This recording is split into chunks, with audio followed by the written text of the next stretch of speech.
This is Excel 2016, Module 7, Part 13.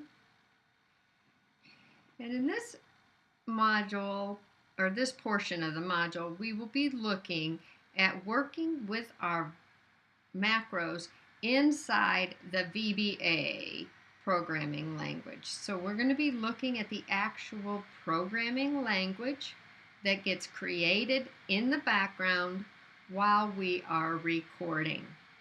We are going to be making a simple change to all three of our macros. So let's get back into our winter macro enabled workbook. If you've been following along with the various parts to this module, you will have had 3 macros.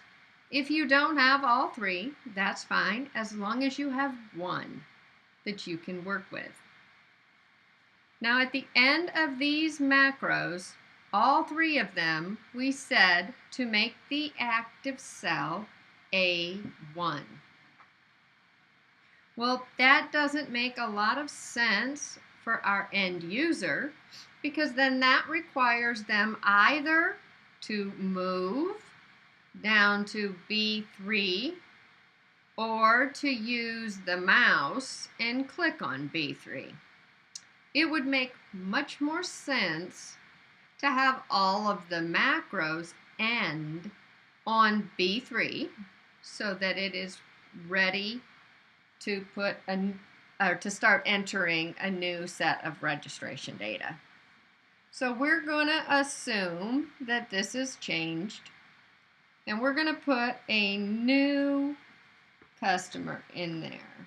All right, so on 12/5/2017, Will Lang was registered for First Friday. So I'm going to click here and choose First Friday.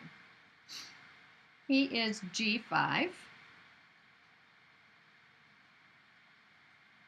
And we need a large shirt. Whoops. There we go. Large. No, he is not a Rockport resident. Our guardian is Sandy Lang. And the address is 115 North 7th Street. Chrisney, Indiana 47611. Phone number is 812-555-3444.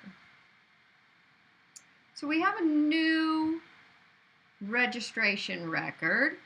And so when we get our 2 macros fixed that copy the data over here, you're going to see the new record there instead of the original one. All right, so let's go ahead and look at editing a macro. So I'm going to go to the macros, and I'm going to choose the PDF receipt. Then I'm going to choose Edit. I'm going to maximize the screen so we can see the entire code here. PDF receipt starts here. You can see the name. You can see the shortcut. And then you start seeing all of these commands. And you can see that the clicks that we made generated all of this code. This is what was created in the background. And so everything we were doing got recorded. And a little program was written and created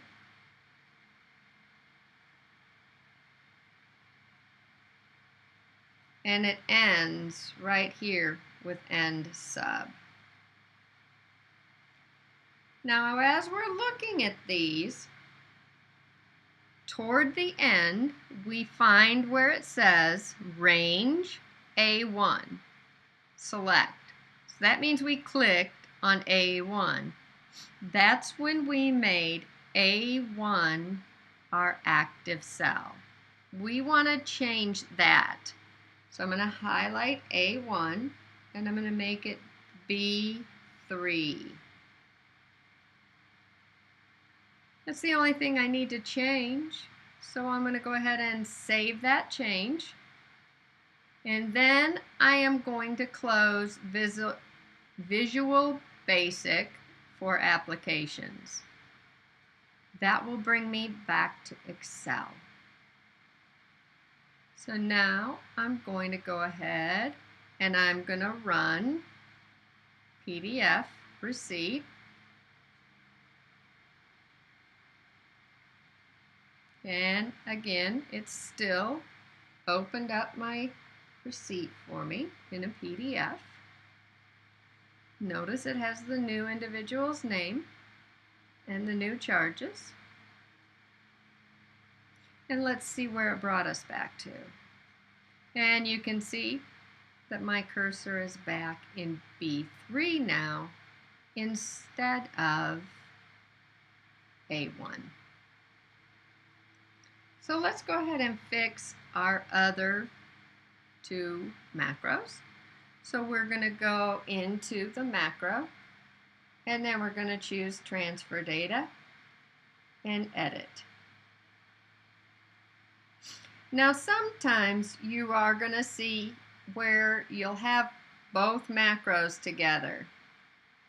Okay, so for example here in this window we have transfer data 2, which was the one where we added the record at the top of the registration records.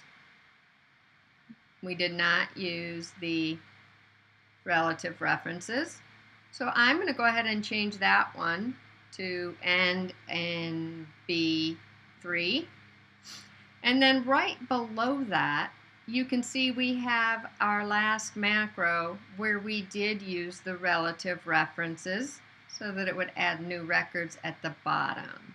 So let's go ahead and also change that one to end in B3. So you can see that making a simple change like ending the cell,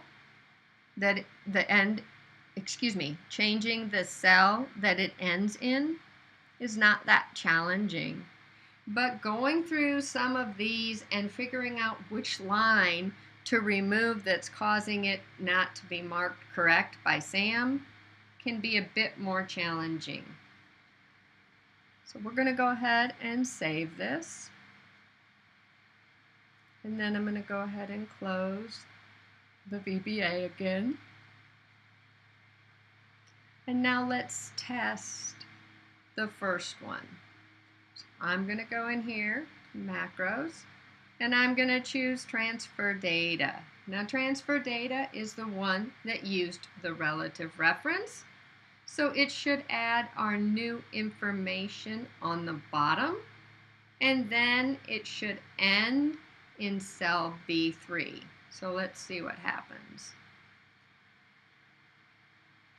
It definitely ended in B3. Let's look at our registration data. And you can see that it did in fact add the record at the end. All right, let's go back and we're going to click somewhere else. And this time we're going to run the macro that says transfer data 2. This is the one that did not use relative references. So we inserted a blank row and copied the data onto the top. So let's see if this works. Definitely ended up back in B3. And you can see that it did in fact copy the data at the top. So all three of our macros worked after we made those changes using the edit option. And again, you could be expected to make minor edits. such as the ending cell or changing a range at some point that was selected. So you'll want to make sure you practice this, but trying to do some major edits to macros without knowing the programming language can be risky because you could remove something that is needed.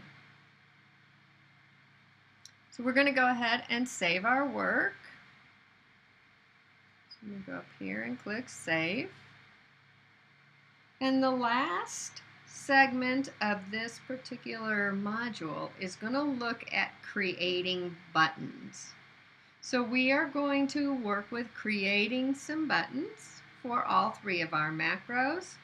And then I'm also going to place a button on here that does not have a macro assigned to it, and we're going to look at how to assign one when the button already exists.